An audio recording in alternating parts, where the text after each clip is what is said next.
Before the year 1700, the world believed it understood itself.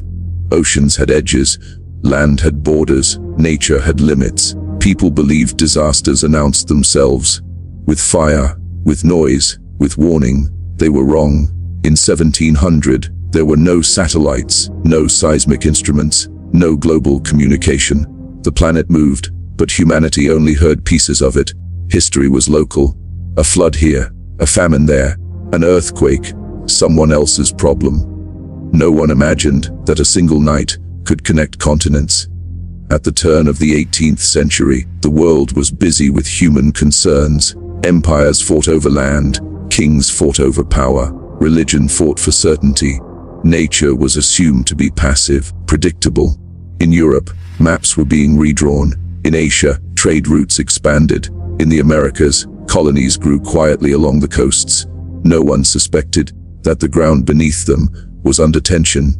Pressure, measured not in days, but in centuries. Along the western edge of North America, where dense forests met the Pacific, the land appeared calm. Trees stood tall, rivers followed familiar paths. The coastline looked permanent. It was not. Beneath that land, two massive tectonic plates were locked together, not sliding, not moving, storing energy. For hundreds of years, the pressure built. No human felt it, no city recorded it, but the planet remembered. The people who lived there, the indigenous communities, they did not measure time the way empires did. They measured memory. They watched the land. They listened to the ocean. They passed stories forward, carefully. Stories of shaking ground, stories of water rising, stories of places that should never be built upon. These were not myths. They were warnings. But warnings only work if someone believes them. As European settlers arrived, they brought new maps, new borders, new certainty. They trusted the stillness. They mistook silence for safety. Year after year, nothing happened. And that was the most dangerous part, because locked systems do not release energy gradually. They release it all at once. The world of 1700 stood on the edge of something vast. Without knowing it was standing there, there were no countdowns, no signs in the sky, no sense of urgency, just one more ordinary night. Before the ground remembered everything it had been holding back, and when it finally moved, it would not shake one city, it would speak to the entire planet. It began without warning, no thunder, no fire, no sign in the sky. On the night of January 26, 1700, the earth let go, not suddenly, not violently at first, but completely. The ground rolled like water. Trees bent sideways. The land heaved, then dropped. What had been solid was no longer solid. This was not a crack. It was a tear. Nearly 1,000 kilometers of fault line ruptured. At the same moment, an entire section of the continent moved as one body. The shaking did not stop. It continued and continued. For minutes, that felt endless. Rivers surged backward, hillsides collapsed, the coastline sank by meters. In some places, the land dropped so suddenly that the ocean rushed in. Before the shaking ended, people could not stand. They crawled, they clung to trees, they held the ground as if it might leave them. There were no words, only sound, the sound of trees snapping, the sound of earth grinding itself apart, the sound of the planet breaking tension it had stored for centuries. Then the shaking slowed, and the silence returned. That silence was worse, because the land was no longer where it had been. Forests stood underwater, freshwater marshes turned to salt. The shape of the coast had changed forever. But the night was not finished. The ocean was watching. As the land dropped, the sea pulled back, farther than it ever should have. The shoreline emptied. Fish flopped on exposed sand, boats tipped sideways. The ocean floor was revealed. Animals fled inland. The people followed. Those who remembered the stories ran. Those who did not hesitated. Then the ocean returned, not as a wave, as a moving wall. It swallowed forests. It lifted canoes into treetops. It erased villages without resistance.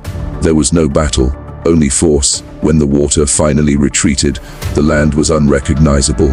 Where homes had stood, there was silence.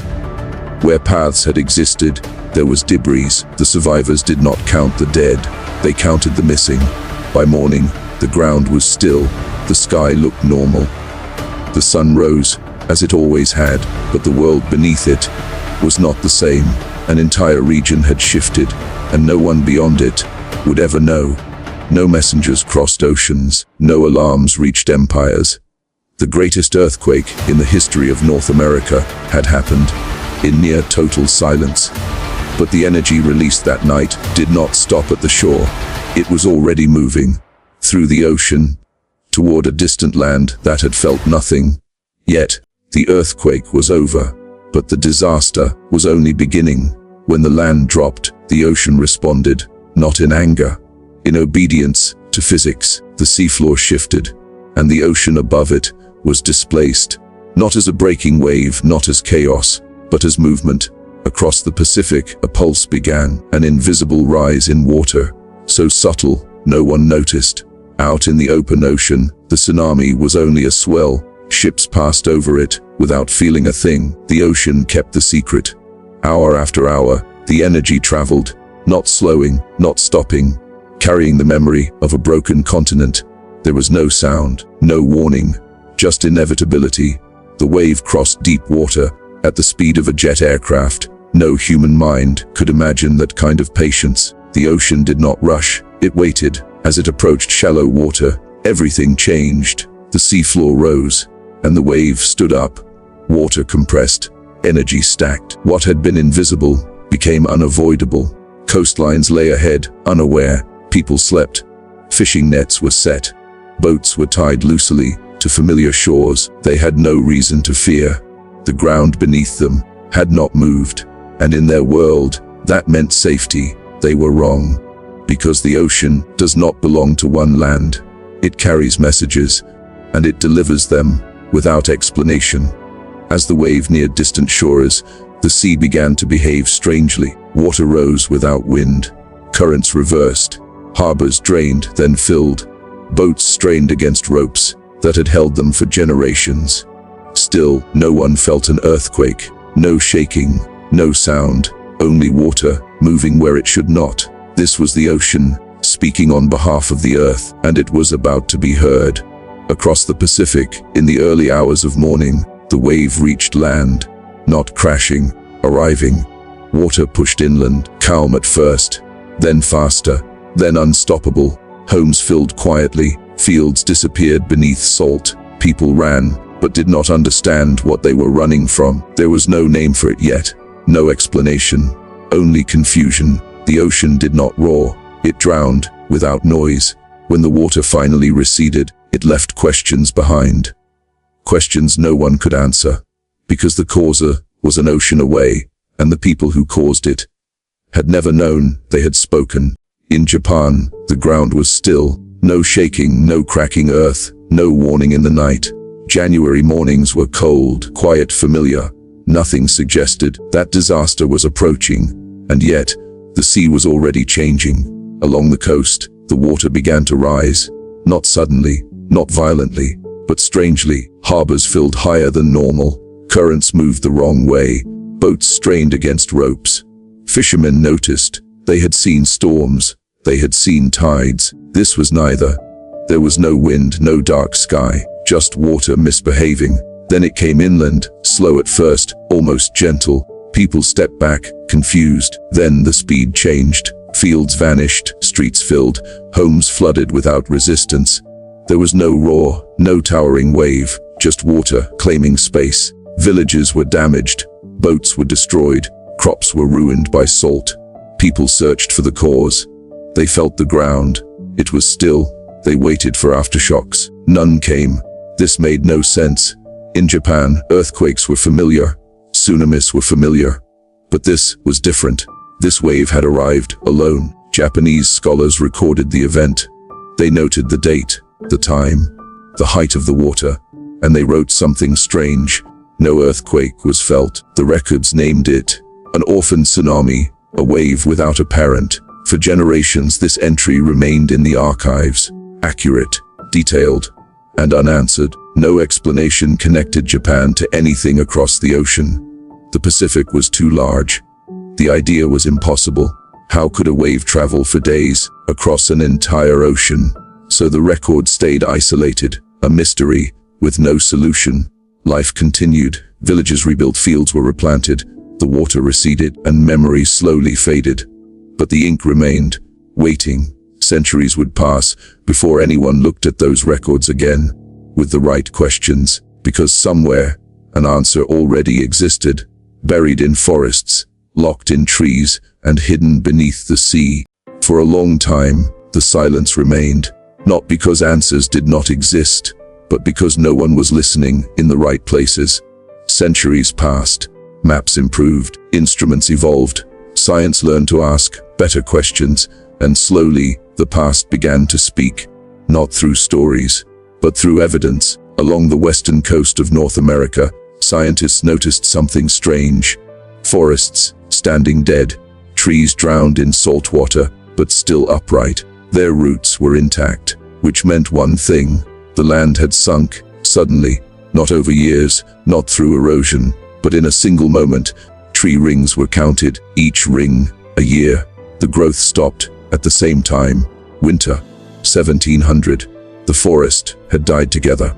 Farther inland, layers of sand were found, sand where it did not belong, above soil, below forest, carried there by water, not wind. A massive flood, a tsunami. The evidence was undeniable, but incomplete. Something was still missing. Then, the records from Japan were remembered. The orphan wave. Scientists compared dates. They compared times. They measured distances across the Pacific, and the silence broke. The wave in Japan and the earthquake in North America were the same event. One rupture, one ocean response, two continents connected by time. The catastrophe of 1700 was no longer invisible. It had been found. Science had done something rare. It had restored a missing day in human history. A day the planet remembered, even if humanity did not. But discovery brought discomfort, because this was not just history, it was a warning. The fault line that ruptured still exists, still locked, still gathering pressure. The same conditions are building again, this time, but we would not be surprised. But knowledge does not stop earthquakes. It only tells us what is possible. The past had finally spoken. Now the future was listening, and it was waiting for the last question to be asked. The discovery was complete. The silence had been broken. The catastrophe of 1700 was no longer a mystery, but understanding it did not make it safer. It made it closer, because what science uncovered was not just a story from the past. It was a pattern the planet follows, without emotion, without memory, and without mercy. The fault line that broke in 1700 still lies beneath the surface, silent, locked, waiting. Cities now stand where forests once stood. Ports, highways, homes, millions of lives built on land that has already fallen once. This time, there will be no silence. Satellites will record the motion, sensors will feel the rupture, alerts will sound, but warnings do not stop force. They only announce it. The people of 1700 had no data, no instruments, no global awareness, and yet, many survived, because they listened to memory, they listened to stories, they listened to the land. We, on the other hand, have numbers, models, predictions, but do we listen? The catastrophe of 1700 reset coastlines, it reset ecosystems, it reset futures, not because it was cruel, but because it was natural. The planet does not recognize nations, it does not recognize borders, it does not recognize progress, it recognizes pressure. And when pressure exceeds limits, release is inevitable. This is what 1700 taught us, that the most powerful forces do not announce themselves. They arrive after long silence. The people of that time did not call it a reset. They simply adapted. They rebuilt on new land with new boundaries, without ever knowing why the world had changed.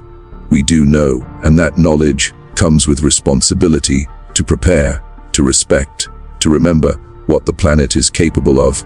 Because once before, the world was reset in near total silence, no witnesses, No headlines, no memory beyond stories. Next time, there will be no mystery, only a choicey to listen now or remember later what 1700 already proved.